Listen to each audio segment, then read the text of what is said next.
Avatar Meher Baba ki Jai. I Let's started start recording at recording. 7:30. Yeah, it is. You please start. How to love God.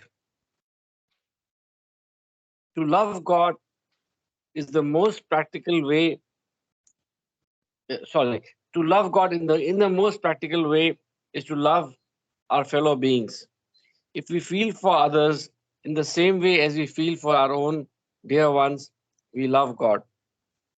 If instead of seeing faults in others, we look within ourselves, we are loving God. If instead of robbing others to help ourselves, we rob ourselves to help others, we are loving God. If we suffer in the suffering of others and feel happy in the happiness of others, we are loving God. If instead of worrying over our own misfortunes, we think of ourselves more fortunate than many, many others, we are loving God. If we endure our lot with patience and contentment, accepting it as His will, we are loving God. If we understand and feel that the greatest act of devotion and worship to God is not to hurt or harm any of His beings, we are loving God. To love God as He ought to be loved, we must live for God and die for God, knowing that the goal of all life is to love God and find Him as our own self. Avatar Meher Baba ki Jai. Avatar Meher Baba ki Jai. AI Boils.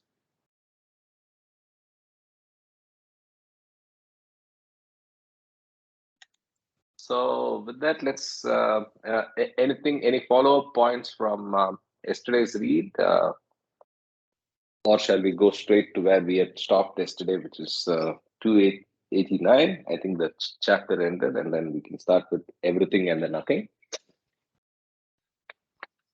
Yes, as I told you earlier, it was uh, almost a continuous read yesterday with not Sure. much of interruptions or confusions to understand things.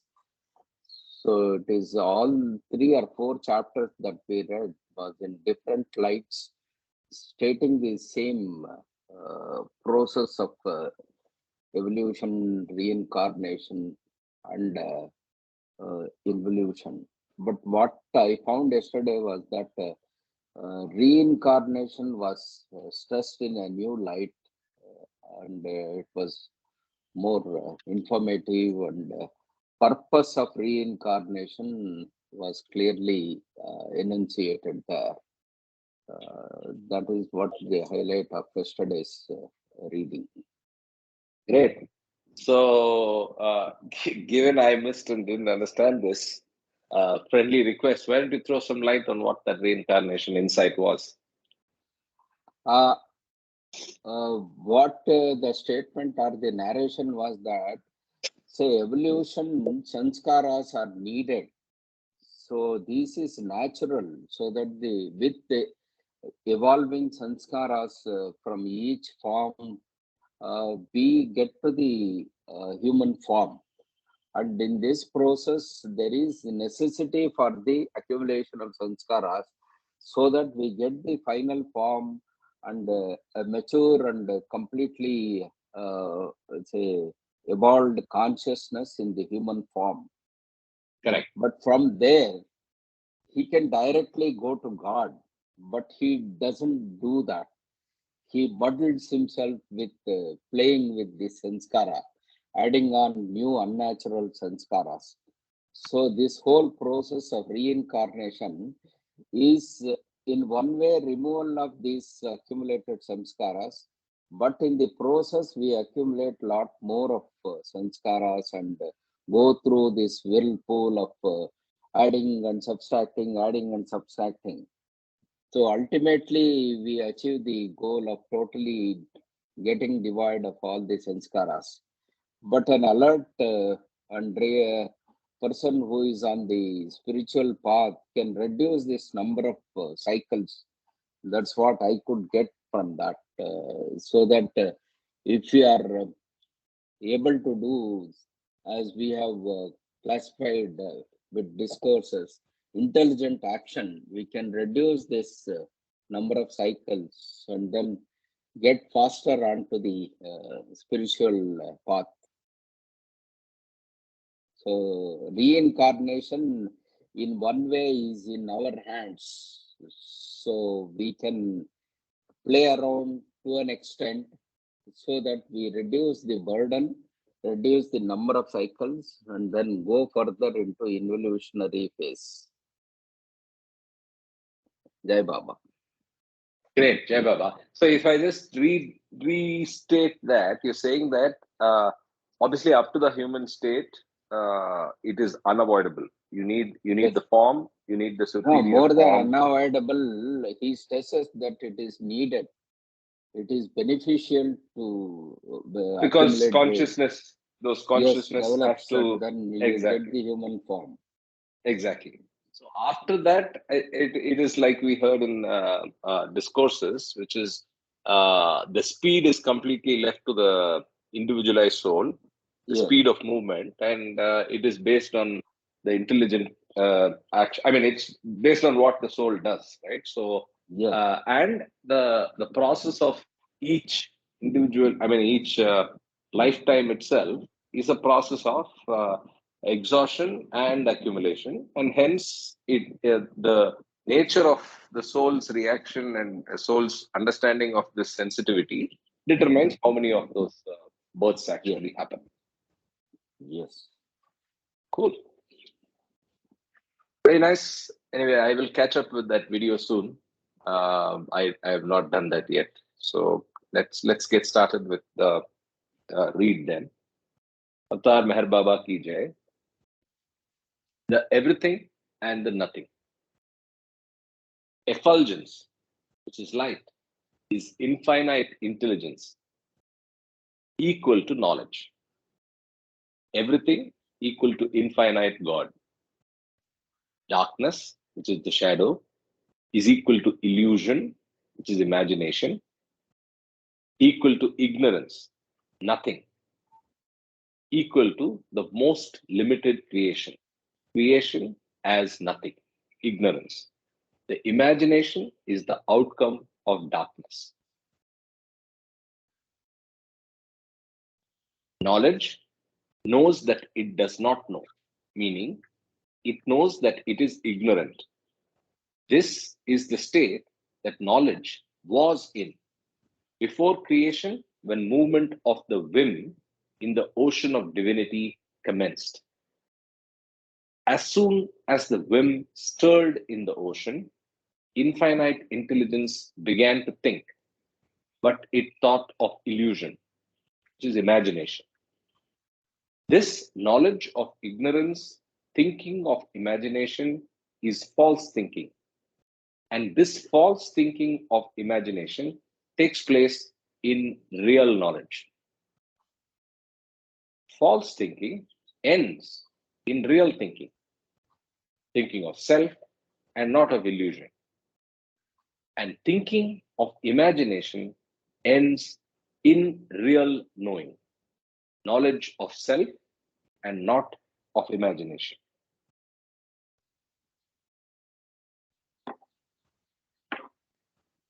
Before the beginning of everything and nothing, infinite intelligence is unconscious, unknowing, not thinking in this beyond state.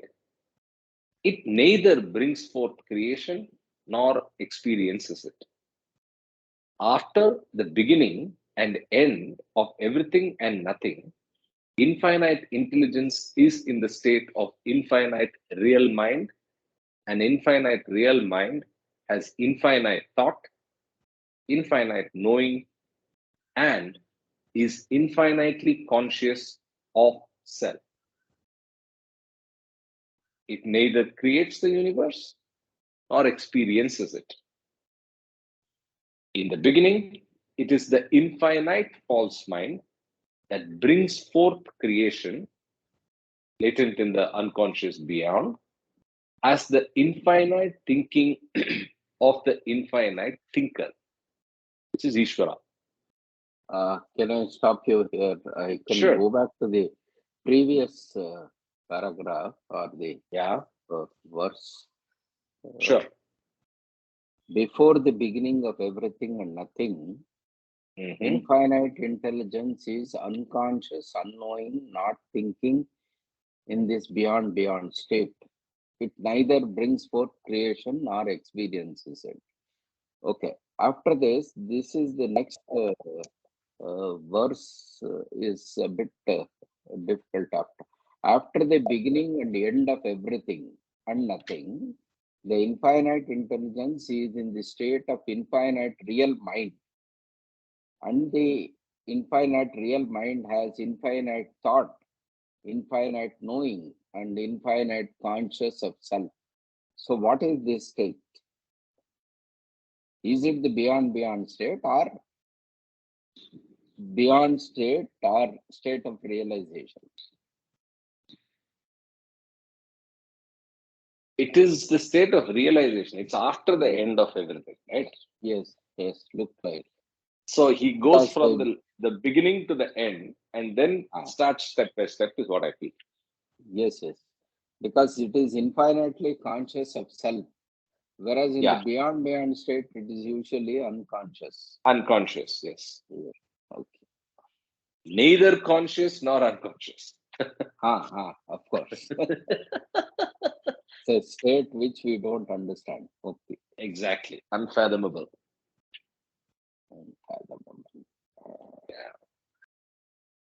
It neither creates, so I'll continue from that point. It neither creates the universe nor experiences it. In the beginning, now he comes back. He comes back to the first stage. In the beginning, it is infinite false mind that brings forth creation, latent in the unconscious beyond, as the infinite thinking of the infinite thinker, Ishvara. It is the infinite false mind that experiences creation as stone, as creature, and as man. The rise of creation and the experience of it, the states of infinite false mind and infinite thinking, are for the unconscious infinite intelligence to become conscious infinite intelligence, to fulfill the urge of the whim, who am I? The original urge is fulfilled when infinite intelligence is conscious, knows itself, and experiences itself. Soul, when unconscious God of the beyond attains the state of the infinite real mind. This is again the end of the cycle. Before one can attain infinite intelligence, though, one has to achieve the states of infinite false mind and experience infinite false thinking. Before one can experience the infinite thinker, one has to achieve the state of an infinite number of thoughts. One has to think an infinite number of thoughts through one's own individual infinite mind before one has the capacity to break through to the infinite real mind. This divine goal, universal mind. Exactly. Infinite real mind here, it is referred to as the universal mind. Correct. So the individual minds getting into the single infinite real mind, universal mind. Okay. The destruction of individualization. Yeah. The divine goal is achieved through process of infinite false thinking. For infinite thinking is the medium whereby one achieves an infinite number of thoughts in the individual mind in human form. The universe and bodies, gross, subtle, and mental, are illusion and cause imagination to persist, impress. But the soul does not know this because it does not know itself. The universe and bodies, 50 lakh 400,000 pre-human forms, and 8,400,000, 84 lakh human forms. Wait a minute. Let me get this correctly.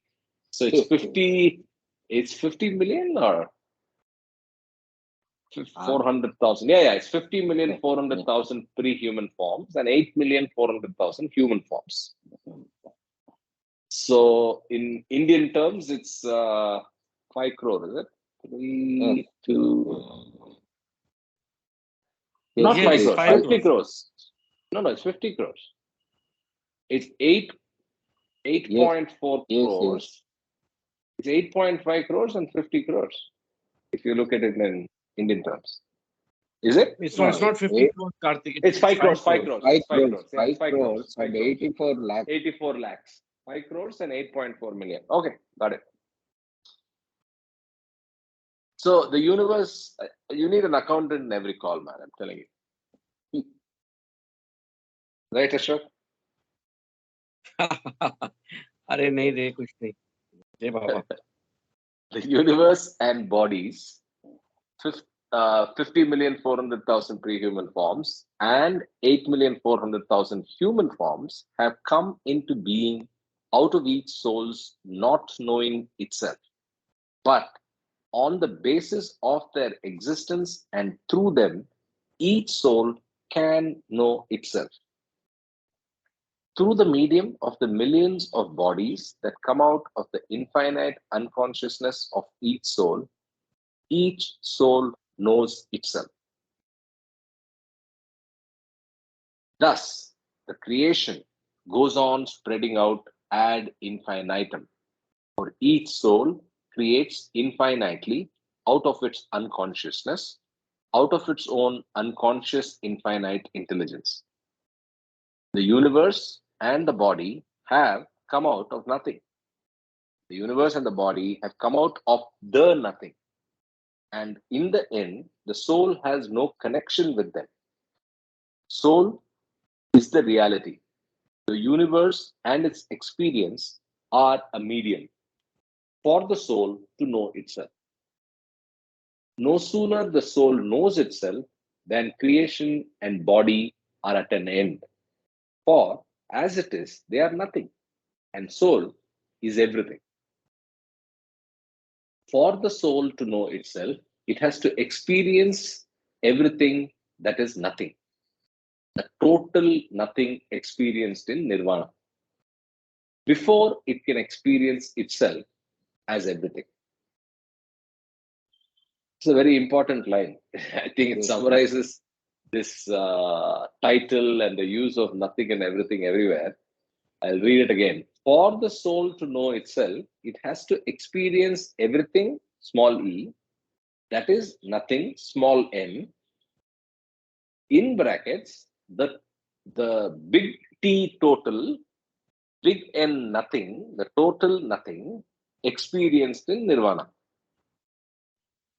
Before bracket close, and then before it can experience itself as big E everything.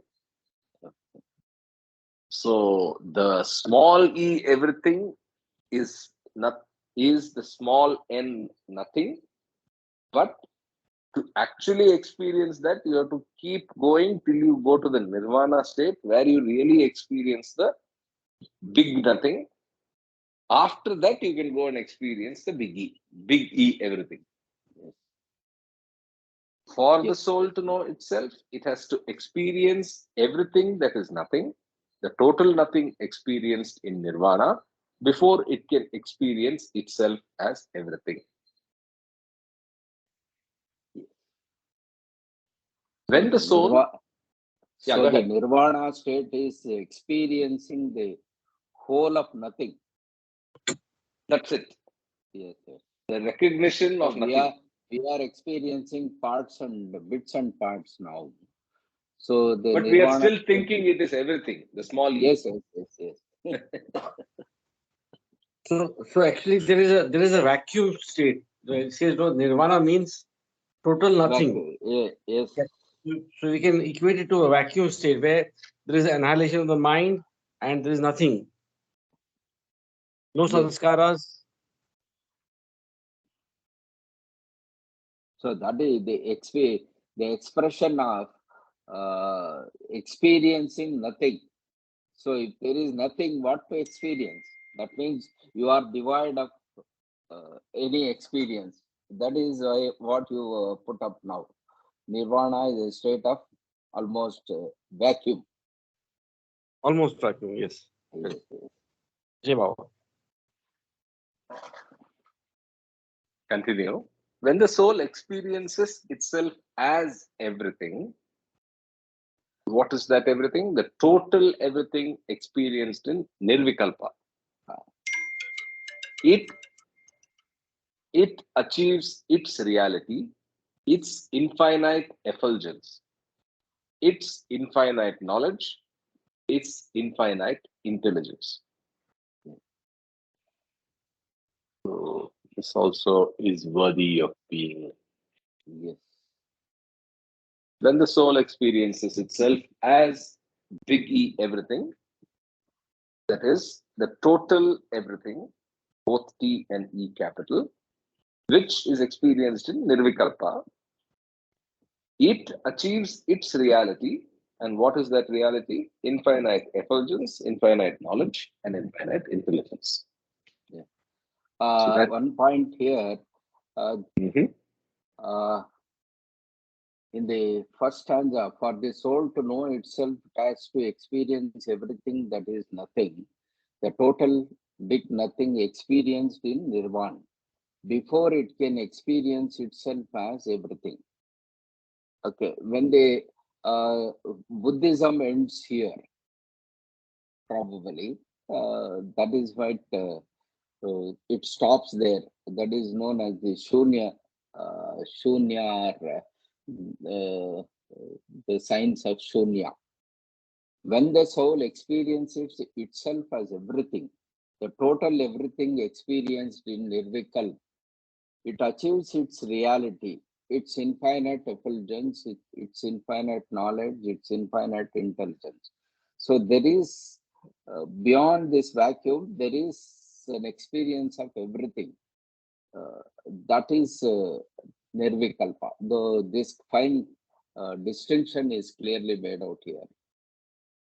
Jai Baba. Jai Baba. Agreed. But one thing about the styling, the infinite intelligence uh, is in capital, is in all capitals.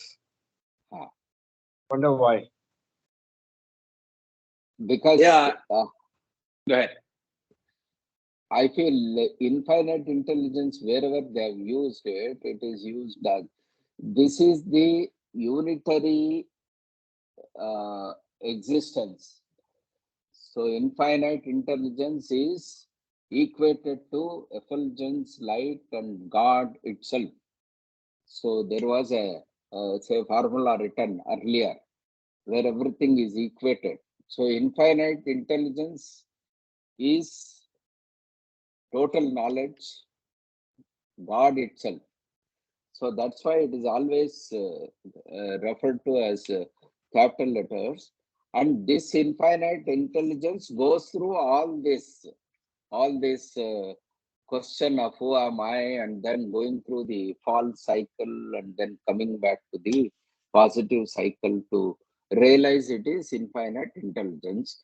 And how it goes through is through multiple drop souls, but ultimately each one realizing that it is the unitary existence at the end. Maybe to give an importance for that, they use this term with capitals always, I think. Jai Baba. Okay. Jai Baba. Yes, correct. Good point, because I think I didn't realize or notice the capitalization strictly, but I think wherever infinite intelligence is used, I think it's largely been. I Yes, yes. cannot confirm, but that because I have not observed. Maybe it's always caps. You're right. Okay, so let's go on to the next chapter: the drop and the ocean. Okay. We may get more clarity here. Okay. Absolutely. The drop and the ocean. infinite intelligence equal to ocean without motion. Active, universal, infinite ocean in motion equal to universal thinking, universal self, universal I equal to Ishvara. Individual drop of incomplete bubble mind and fully active equal to the limited or unlimited drop in activity. The limited or unlimited false individual I self, the false thinking, the false ego.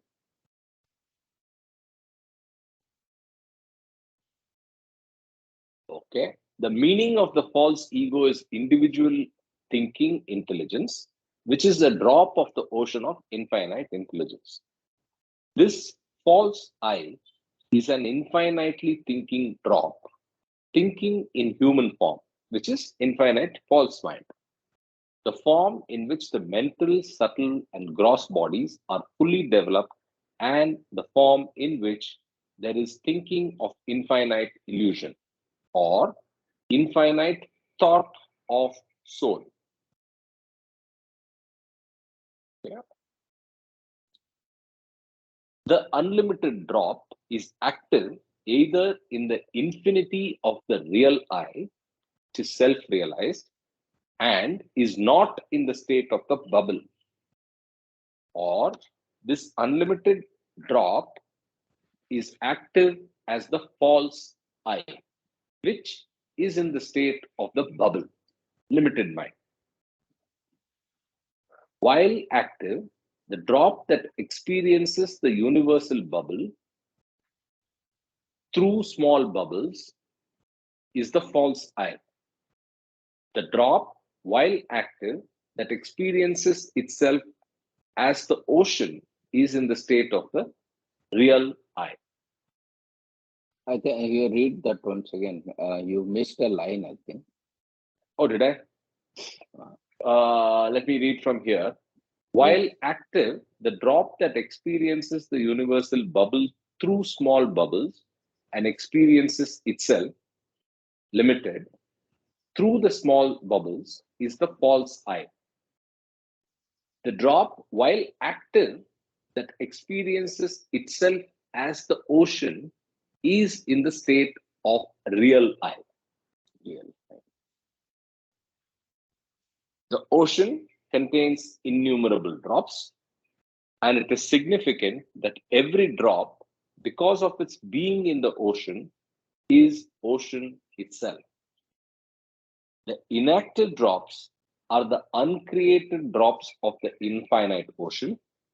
Those that are active change from one bubble to another due to sanskaras and experience the bubble instead of a drop. These active changing drops are the drops of the ocean of nothing, of the infinite false I. The drops that are active and without bubbles experience their own real infinite self in the form of the ocean of everything. As every drop in reality is eternally the ocean. These, Karthik, yes, yeah, this particular stanza, what idea comes to my mind is that we were reading another book.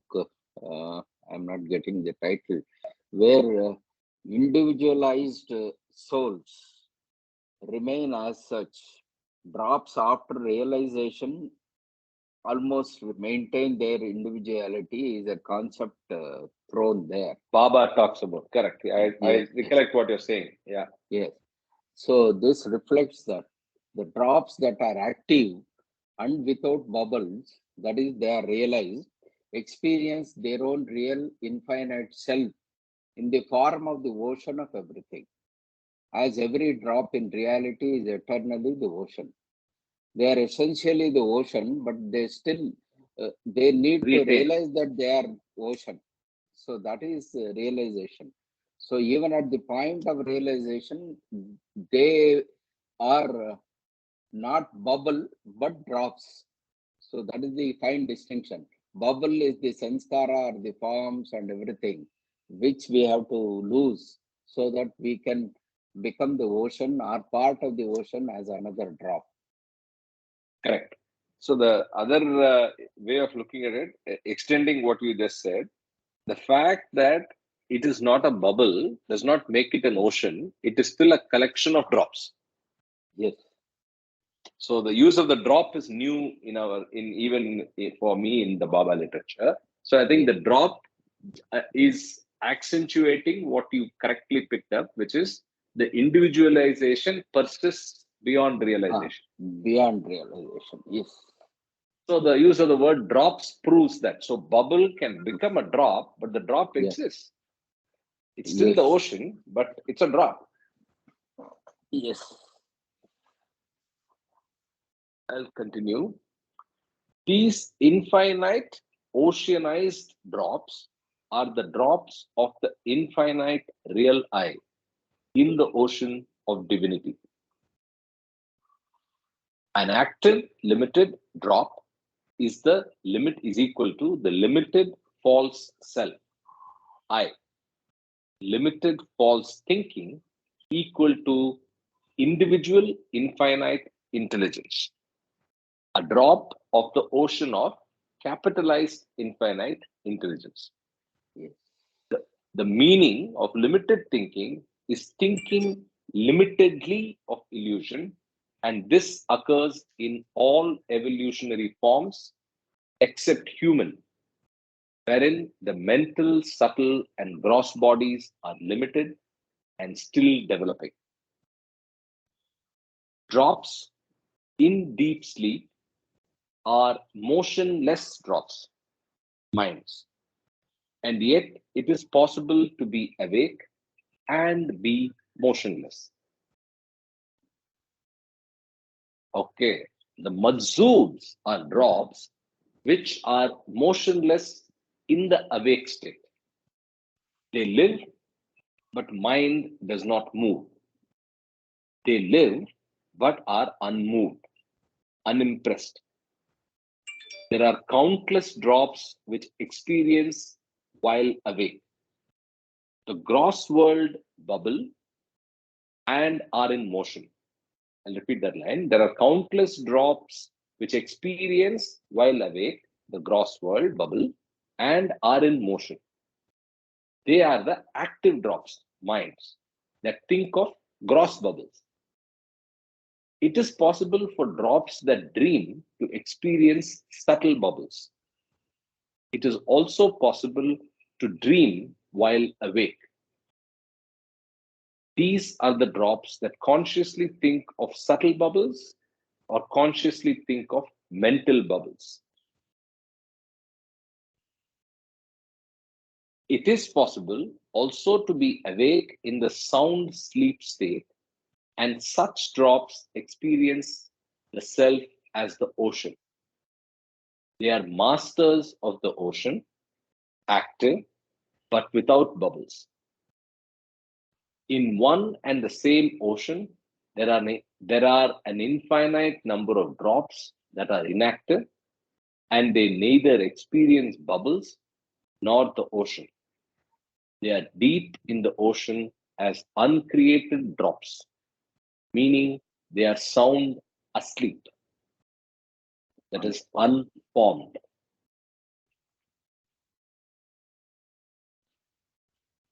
Then again, there are the infinite drops that are active and experience themselves as the ocean. These are the numberless God realized beings, every drop, soul of whom is infinite in itself and at the same time has individuality. Yes. Again, confirming what we Yes. discussed a Yes. few minutes back. Yeah. Yeah. The God realized beings are called oceanized drops or individualized ocean. For instance, Buddha is the ocean of infinity and experiences himself as infinity. This means that the Buddha is the infinite individuality of the ocean itself and experiences himself as such. This one infinity of the ocean that experiences itself as the individuality of the ocean is the same one called Zarathustra, Rama, Krishna, Christ, Muhammad, or Meher Baba. The infinity of the ocean or the infiniteness of the individual, the Buddha, is all one ocean, the ocean itself, Buddha. There are also self realized perfect individualities such as Gyaneshwar, Sai Baba, Tukaram, Upasni Maharaj, Hafiz, Tajuddin Baba, Narayan Maharaj, Maulana Rumi, Attar, Kabir, and Baba Jan, each and every one of whom is the infinite ocean of divinity, and every one of whom experiences it, but individually. The gist of it is that the Sadgurus or Kutubs, drops become ocean, have their separate individuality. And that individuality is their identity as masters of the ocean of infinity, the Magai. Whereas the Buddha, the individuality of the ocean, is the infinity of the ocean, Magus. Okay, okay. In the ocean exist innumerable drops that are active, but they experience bubbles in gross, subtle, or mental forms, and not the ocean, which is formlessness. All the drops are in the same one ocean, yet some of them know themselves as the ocean, while others know themselves only as bubbles of forms, energies, and minds. And some do not know themselves as anything, neither as the bubble nor as the ocean. The Sadguru is the active drop on a universal scale, without bubbles, knowing itself as the ocean, the oceanized drop, an infinite individual. The avatar is the first drop, eternally active on a universal scale, the oceanized ocean, the infinite self.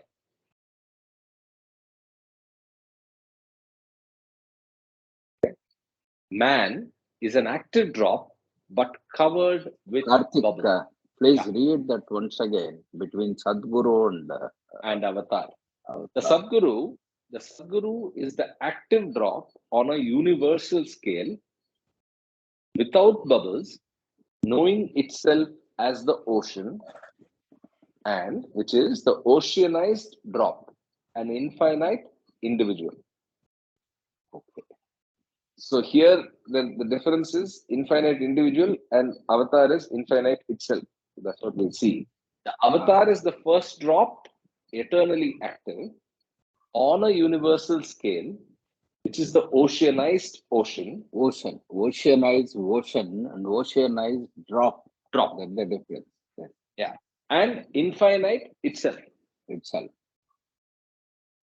So infinite individual versus infinite itself. Oceanized drop versus oceanized ocean. Yes. So this makes a distinction that Sadgurus do not come back, but there are multiple Sadgurus who are getting realized, God realized. Whereas Avatar is the same one who comes back and then goes back, comes into Correct. creation and goes back. The same one. Okay. Yeah. Man is an active drop but covered with bubbles, knowing himself as the drop but not knowing himself as ocean. The meaning of being without bubbles is not experiencing the bubbles, bodies. Drops may or may not be covered with bubbles, but such drops who do not experience the bubbles experience themselves as ocean. The body of every man, full of sanskaras, is a small bubble, and the universes are bigger bubbles surrounding the small bubbles of bodies.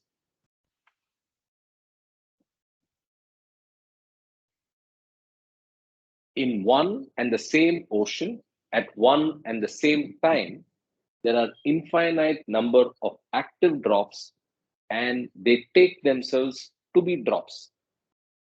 Other active drops know themselves as the ocean and they experience the infiniteness of the ocean as their being. Then there are drops that are not completely active, which are developing into drops. They experience nothing. These, there are drops that are active and know themselves to be gross bubbles, and drops that are active and know themselves to be subtle bubbles or mental bubbles. Thus, in one and the same ocean of infinite mind, there are drops that experience nothing, drops that experience themselves as the ocean, and drops that experience gross bubbles while awake. And there are drops that experience the subtle and mental bubbles while divinely dreaming in their awake state. Despite the differences of experience, in reality, every one of the drops is the infinite ocean itself. And this infinite ocean equals capitalized infinite intelligence. This means that everyone is part and parcel of the same infinite soul. That is, individually, everyone is the infinite soul. In spite of reality, still some are in the deepest sleep, some are sleeping, some are dreaming, some are awakening, and some are awake in divine sound sleep. The thinking. Can we, Karthik, can Yeah, we yeah, put yeah. if you read this once again, in Mhm. spite of reality, still some are in the deepest sleep, non-awakened drops in the ocean, probably. Some are sleeping, some are dreaming, some are awakening, and some are awake in the divine sound Divine sleep. sound sleep. So some are awakening, probably they are in the involutionary process. Some are Mhm. dreaming, they are in the Reincarnation. say reincarnation. Some are sleeping, maybe they are in the evolutionary tree. Yeah. Probably that's how And those are the awake same. is the Yeah, avatar and the Sadguru yeah, and Sadguru, Majzooms. Masooks.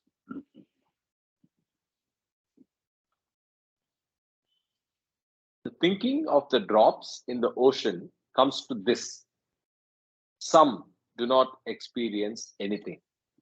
Some experience the gross, subtle, or mental worlds. Some experience the universes or the planes and heavens. And some experience the reality, the self.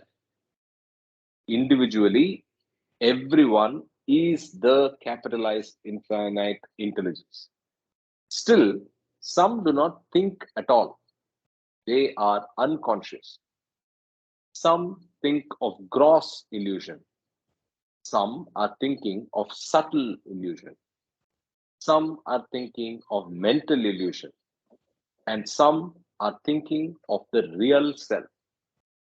They are thinking, I am God. God. Yes. The ocean is the same.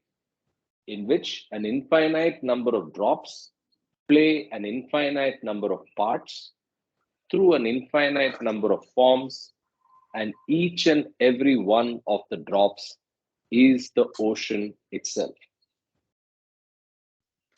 There is one drop who is always active. The first drop, who was the one to realize, I am no drop, I am the ocean itself. And he swallowed the ocean.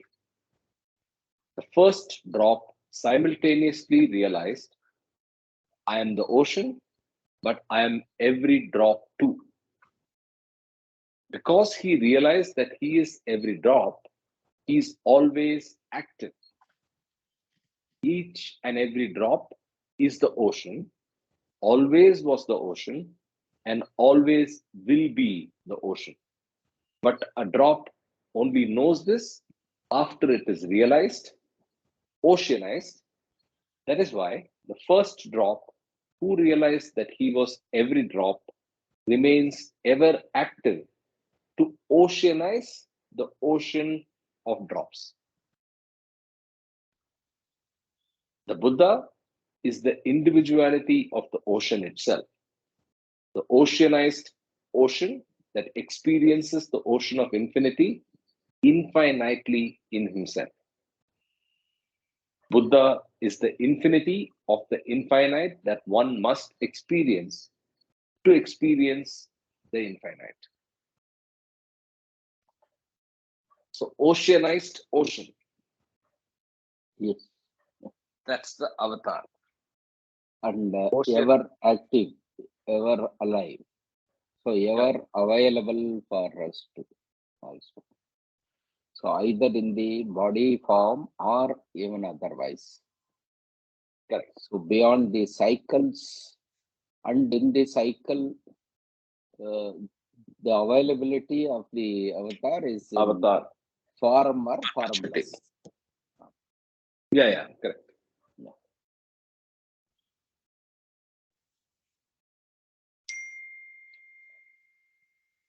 Okay. Sanjay So- wanted to tell something? No.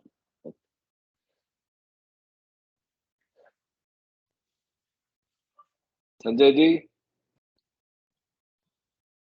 Oops, I think he's having a disconnection. He's back. I'm back. Yeah. Yeah. Okay, so let's continue. You have anything to say? No, Sanjay ji? I did. No. I No, thought no. Mama heard you Yeah. say something. Yeah, no, it was not me. Okay. Yeah. Okay, let's continue. The next chapter, the real I and the false I. To know the real I, the real self, one must experience the false I, the false self. The real I is equal to infinite intelligence, equal to unconscious God, equal to natural light. Originally, the real I, soul, is capitalized infinite intelligence, but God is unconscious in his original state of beyond, and this original state is of natural light. The real I experiencing itself is equal to capitalized infinite intelligence. And this I is of the Sadguru, which equals conscious God in the state of natural light, which is effulgence. The real I experiences itself as capitalized infinite intelligence in the state of a Brahmibhut, Paramahamsa, Jivan Mukta, or Sadguru, the transcendent state of conscious God, which is the existence of natural light that radiates infinite intelligence through the real I. Infinite effulgence. Yeah, light, effulgence through the real I.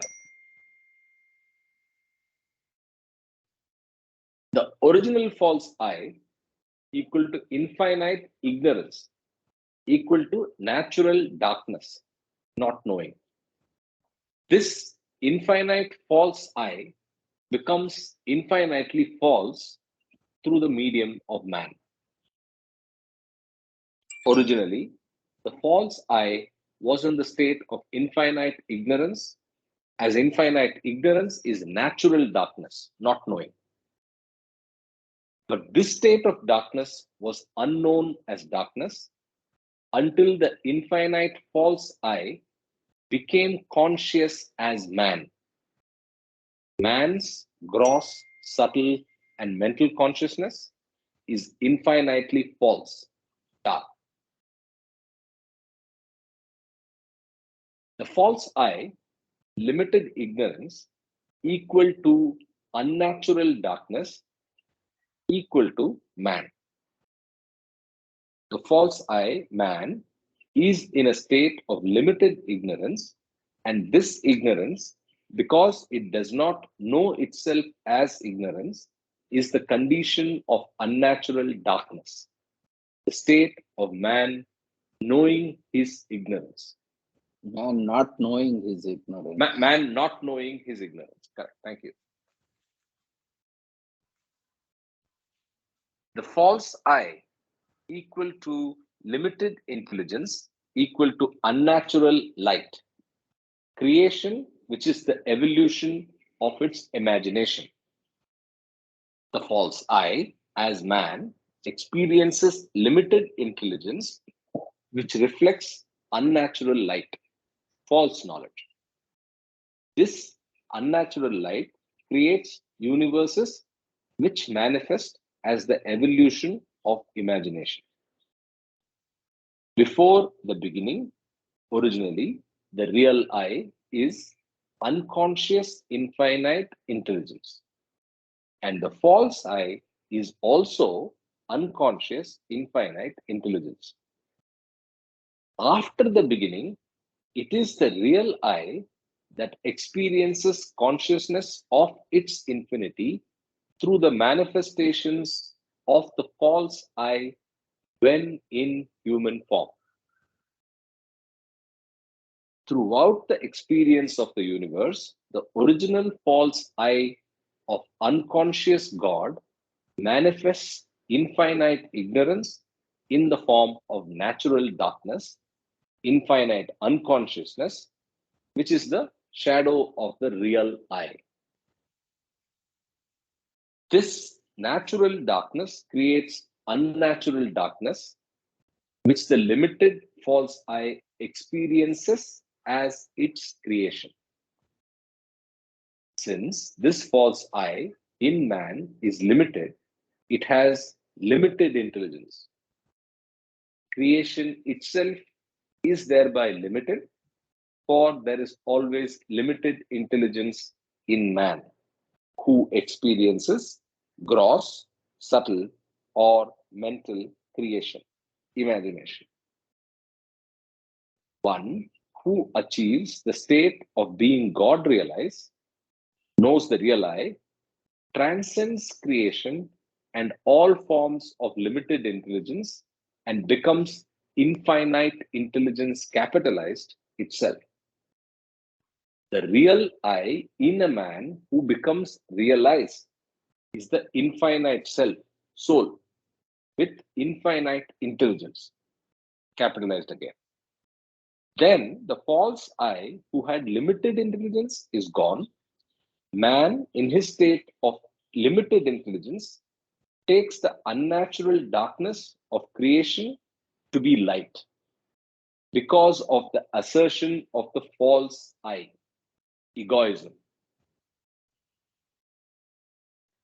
False I is ignorant but thinks that it is real. And this is the state of man. Real I is knowing, thinking only itself is real and everything else is false, imagination. This is the state of the Satguru.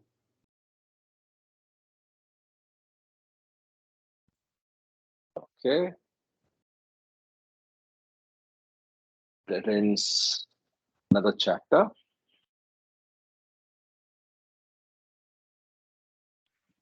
The next one is The highest form is human. The highest form is the human form. The human form is higher than archangels, angels, devas, genies, fairies, and houris. Wow. Okay. The human form is the highest form in all of creation because it is the form of infinite mind. When the soul comes into creation as a drop out of the Om point, it passes through the mental and subtle worlds unconsciously, remaining approximately 700,000 years in each sphere. The soul is unconscious of the subtle and mental worlds during this 1,400,000 years. Because its mental, subtle, and gross bodies are undeveloped, an infinite mind, capitalized, requires the three bodies for experience of evolution and involution. Though the formless soul, while passing through the mental and subtle planes unconsciously in the form of fire, teja, and 276 different gases, prana, and is in different atomic gas forms in the gross world, it does not have a body until becoming a stone. However, its first body of stone is not perfect form. Form is not perfect until human form. And the achievement of this perfect form is the cause of taking many, many forms. In this sense, all the 50,400,000 forms through the transmigratory exchange of gross sanskaras equal the sum total of evolution, the human being. The summation of all forms in evolution is human form. And this summation, called human consciousness, is the great achievement and final attainment of evolution. From the vegetable form, the subtle body starts developing. And in the worm form, the mental body begins its development. The infinite unconscious mind finds more developed forms in higher species of animals until infinite mind finds perfect gross, subtle, and mental bodies in the human form.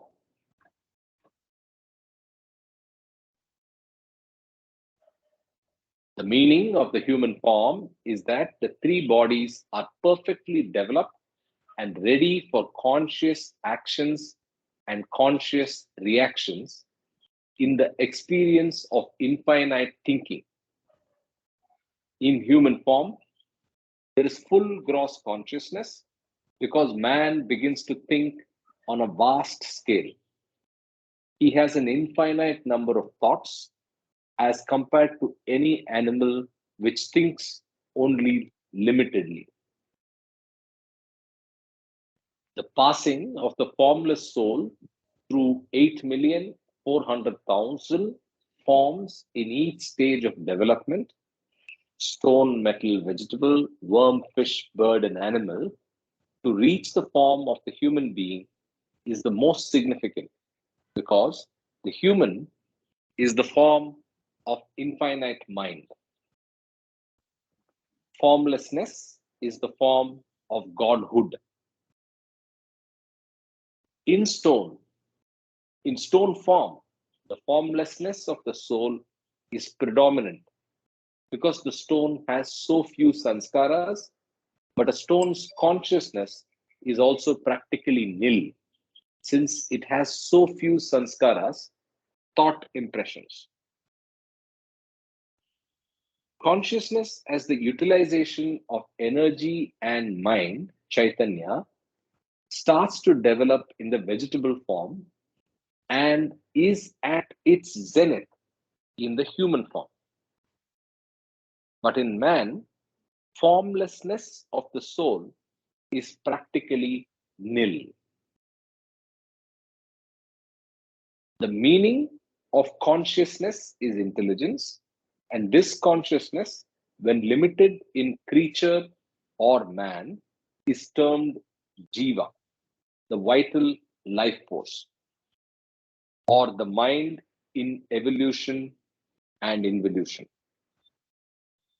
In other words, illusory consciousness of a gross, subtle, or mental sanskaric nature is intelligence in degrees, limited intelligence, and is termed jiva in Vedanta or Jan in Sufism. Infinite intelligence in capitals, the state of godhood, is intelligence in every degree. Second, I think I just have to silence this. Yeah. Infinite intelligence, the state of godhood, is intelligence in every degree and is termed as Shiva or Jan-e-Janan. Conscious intelligence, thinking, develops through 50,400,000 subhuman forms to attain the state of man. These 50,400,000 evolutionary forms equal a man. The human form contains the sum total of all the experiences and characteristics of the previous 8,400,000 evolving forms in each of the 6 evolutionary stages. The sanskaric experiences and characteristics of 50,400,000 different forms of stone, metal, vegetable, worm, insect, reptile, fish, bird, and animal make up the gross consciousness of a human being.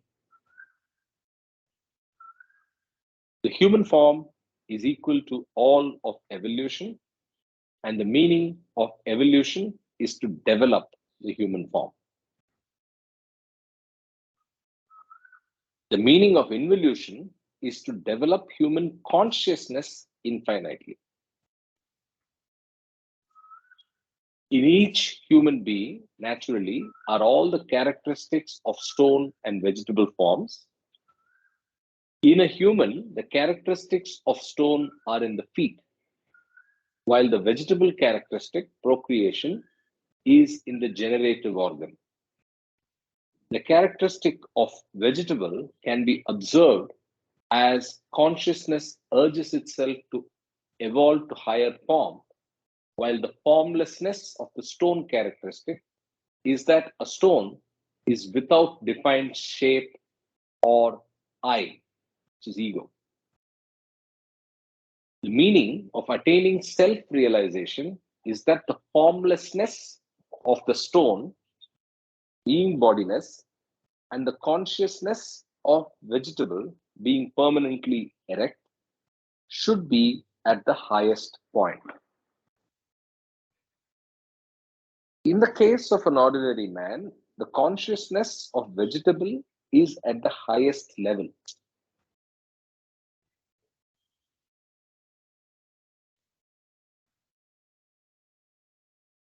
Is fully developed in man, but man is continuously preoccupied with his form and experiences the least amount of formlessness.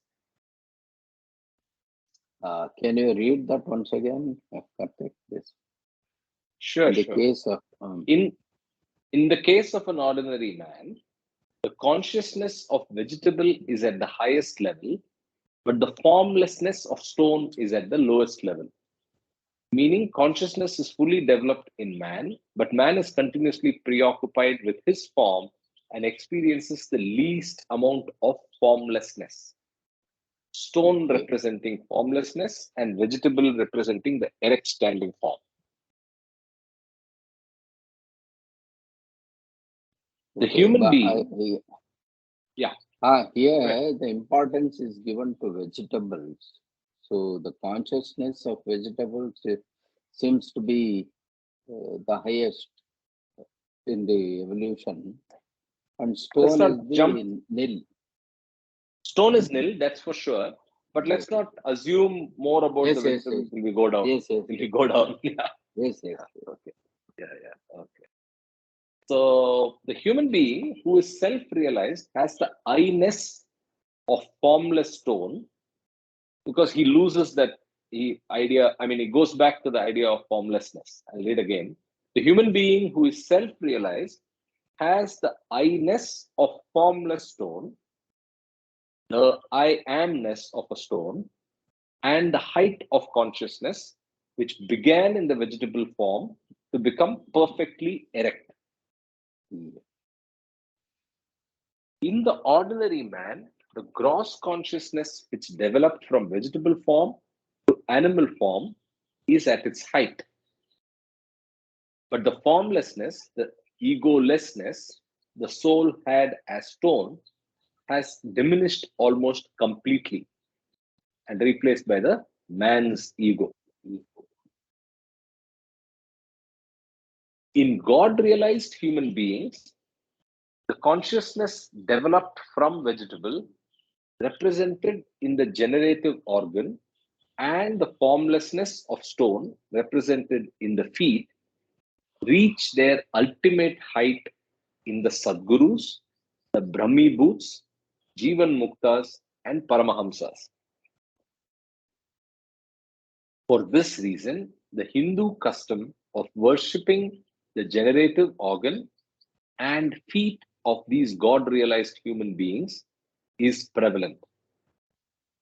The phallus is called the Shivalingam in India, and phallic worship was common among the Egyptians, Buddhists, Greeks, and Romans. Among the numerous Hindu rites, there is the worship of stone, stone representing lifeless feet, and there is the worship of the people tree, the people roots representing the lifeless organ. But the live stone worship is true worship because it is the worship of the Sadguru or the avatar's feet, the feet of God personified. In the feet of gross, subtle, or mental conscious people, there are no characteristics of stone, but the formless characteristic. I think you have to mute your phone, Mama. But the Okay. formless characteristic of stone exists in the feet of God conscious men and women. The formless characteristics of stone appear only after a human being is God realized.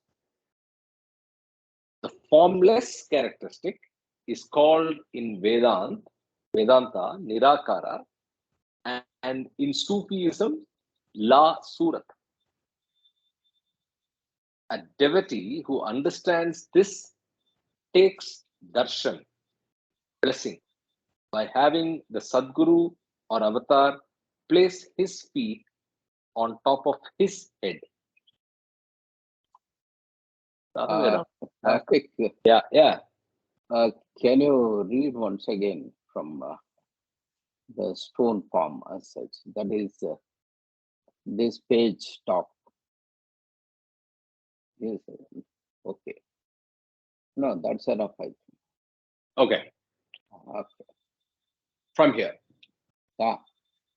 In God realized human beings, the consciousness developed from vegetable, represented in the generative organ, and the formlessness of stone, represented in the feet, reach their ultimate height in the Sadgurus, the Brahmi Bhuts, Jivan Muktas, and Paramahamsas.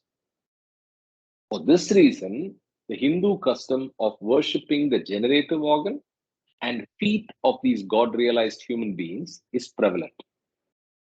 The phallus is called Shivalingam in India, and the phallic worship was common among the Egyptians, Buddhists, Greeks, and Romans. Among the numerous Hindu rites, there is the worship of stone representing lifeless feet, and there is the worship of the people tree, the people roots representing the lifeless organ. But the live stone worship is true worship because it is the worship of the Sadguru or the avatar's feet, the feet of God personified. That is the live stone worship. Correct. So the Sadguru is in the form of stone, but he is alive. Okay, live stone worship. Okay. Correct.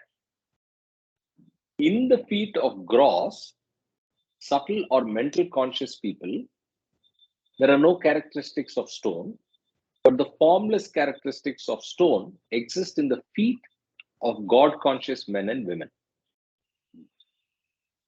The formless characteristics of stone appear only after a human being is God realized.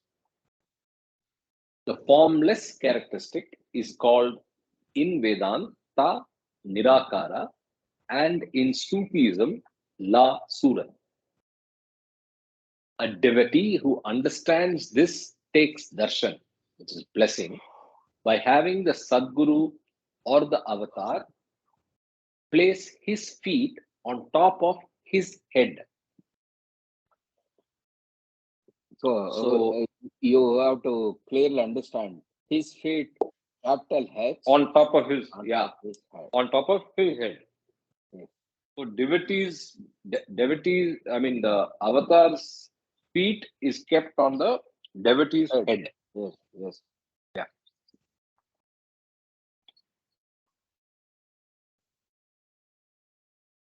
Okay. The live vegetable worship of the Sadguru or avatar's organ is a most worthy form of worship. It has a profound meaning as live vegetable worship is the worship of the organ of Brahman, the seed of the universe, or the organ that produced the egg of the universe. The organ of Brahmanda is the most worthy of worship because from it come the seeds of life. The meaning of the live vegetable phallus is depicted in the story of Sarvagya and Sarvaswa and Vaikunta. From the generative organs of King Sarvaswa and Queen White, I think you have to mute. I think you mute the phone, not your laptop. I think there's no other noise but that beeping. From the generative organs of King Sarvaswa and Queen Vaikunta have issued out one by one, drop by drop, the seeds of the universe and the eggs of the universe. When the seed of Sarvasva and the egg of Vaikunta merge, the children of creation come forth. And from the reproductive organs of Sarvasva and Vaikunta, from Adam and Eve, from Shiva and Sati Parvati, have come all of us.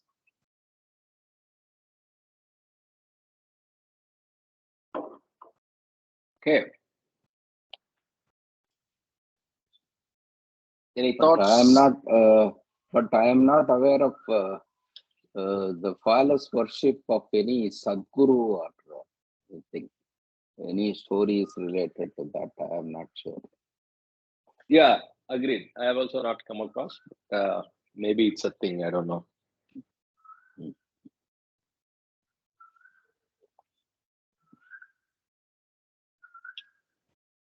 Okay.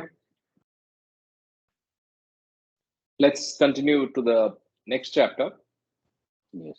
Prana. What is the time? 10 minutes or 15 minutes Yeah. more. Yeah.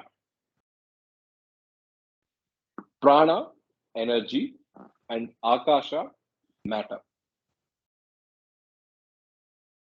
Prana is energy, the motion and power created by the process of infinite thinking. Akasha is matter, the material and substance which is created by energy, the force of thought. When infinite thinking comes out of infinite mind, movements begin to surge, and the formless imagination, the formless creation, manifests in mental, subtle, and gross forms. The most fine, formless universe is made up of energy and matter linked together. The fine mental world is energy and matter together in seed form, and the subtle and gross worlds are the acting of energy, motion on matter, material, that is, matter moves. As energy acts on matter, each self creates subtle and gross worlds. In this condition, energy and matter are self creating the subtle and gross forms constantly. The gross body, then, is the same subtle body in gross occupation of physical action, which is subtle energy in action. Read that line again. The gross body, then, is the same. Can I ask you to read from the beginning? This is really something new and a little intriguing. Can you start reading from again from the beginning? Is it too much? Yeah, no, this no, is no this is something. This is a new perspective altogether. Sure. Prana, energy, and Akasha, matter. Prana is energy, the motion and power created by the process of infinite thinking. Akasha is matter, the material and substance which is created by energy, the force of thought. When infinite thinking comes out of infinite mind, movements begin to surge, and the formless imagination, the formless creation, manifests in mental, subtle, and gross forms. The most fine, formless universe is made up of energy and matter linked together. The fine mental world is energy and matter together in seed form. And the subtle and gross worlds are the acting of energy, motion on matter, material. That is, matter moves. As energy acts on matter, each self creates subtle and gross worlds. In this condition, energy and matter are self creating the subtle and gross forms constantly. The gross body, then, is the same subtle body in gross occupation of physical action, which is subtle energy in action, which is a material form moves. This whole passage, what you have read now, so it starts with only energy, and energy converts into material, and the progress of this material into the gross forms.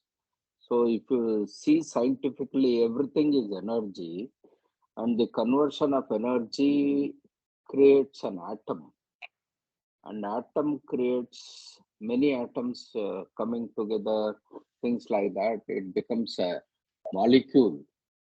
And molecules aggregate further to create so different elements like that. So it is some sort of a progression of how this evolutionary process started with energy that is here taken as thinking, and thinking and thought together creating a form. Yeah, This is how I look at it. Maybe there may be subtle variations here and there. yeah.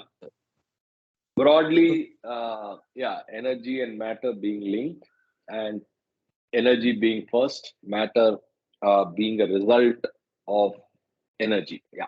You know, Good observation, Mamaji. I just was thinking, is this the movement from the beyond to the beyond, or is yes, it just with the uh, Vim, all this starts off. with energy, right? Yes, yes, yes. Jay That Baba, was please. my first question. Is the energy? From there, it all starts off. We can take it like that, I think. Thank you. Yeah.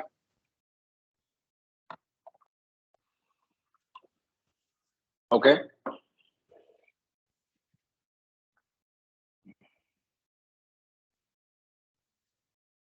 Okay. I will start from here. In the ordinary awake state, energy and matter manifest in gross form. In the ordinary dream state, energy and matter manifest in subsubtle form, meaning the breath is drawn within, Okay. inhaled, and becomes internal in a semi gross form. In the dream state, the dreamer has an impression of energy in a gross sanskaric form. The gross sanskaras of the person are in a partially non functioning state. Gross action stops, but certain predominant gross thoughts remain. Okay, this is heady stuff. What is gross thoughts? Gross thoughts, predominant. Uh, Gross action stops, but certain prominent gross thoughts remain.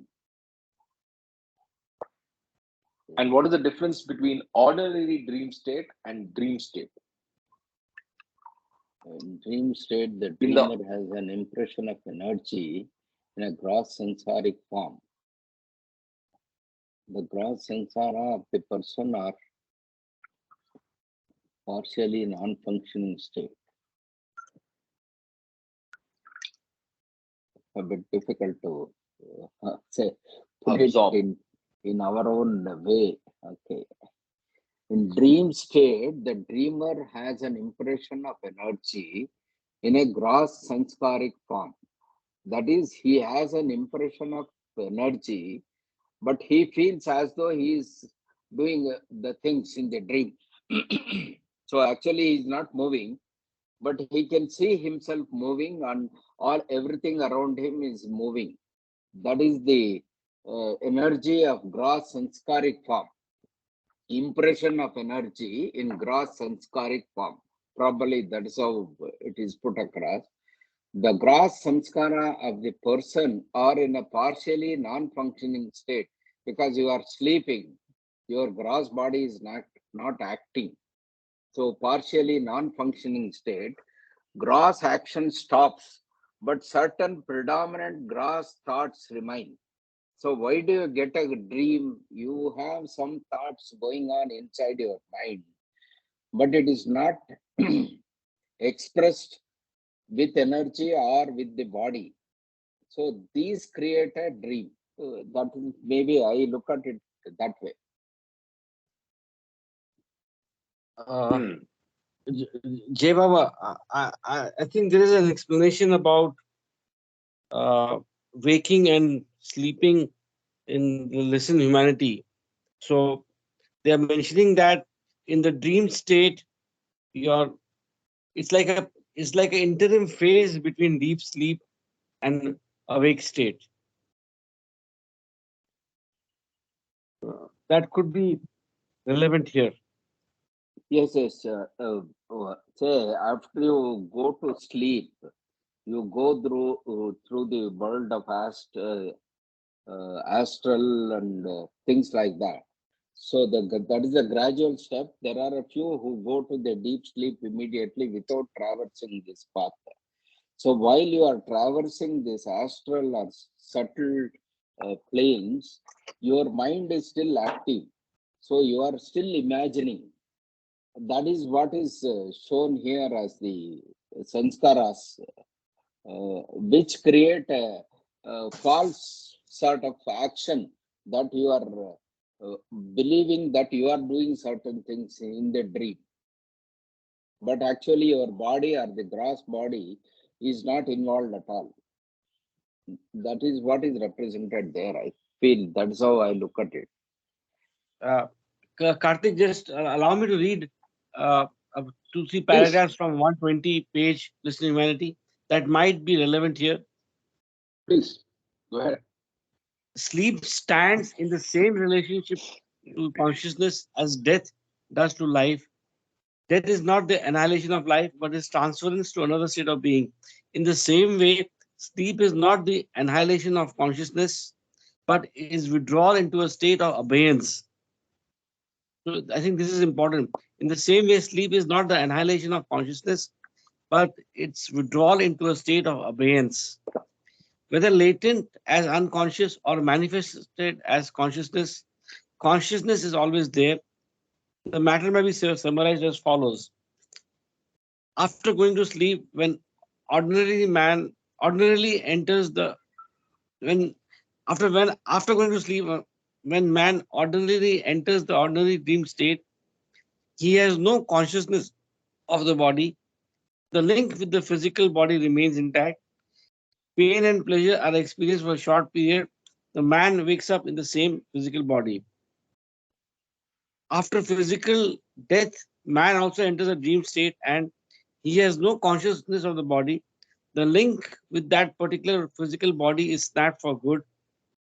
Because the link with the gross no longer exists, he experiences either pain or pleasure, the states of hell or heaven, far more intensely, whether for a long or short period. He wakes up in the gross in another body. The Okay. passage from sleep to wakefulness consists in the passage from A unconsciousness to subconsciousness and finally to full consciousness. Normally for the ordinary man, this consists of sound sleep is equal to unconsciousness, dreams is equal to subconsciousness of duality, roused from sleep is equal to full consciousness of duality. Jai Baba, page 122, Listen Humanity. Jai Baba. Jai Baba. So I think we will take up Prana and Akasha again. But I think I felt personally that the linked reading that you brought up from Listening Humanity is specific to the dream and sleep state, whereas we are coming at it from a different direction here.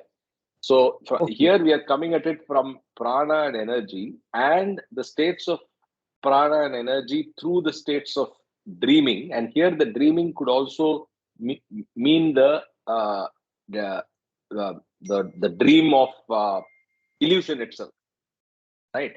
So The there dream of it is the physical sleep and the physiological aspects of wakefulness and dream. So anyway, I don't want to comment without going through fully.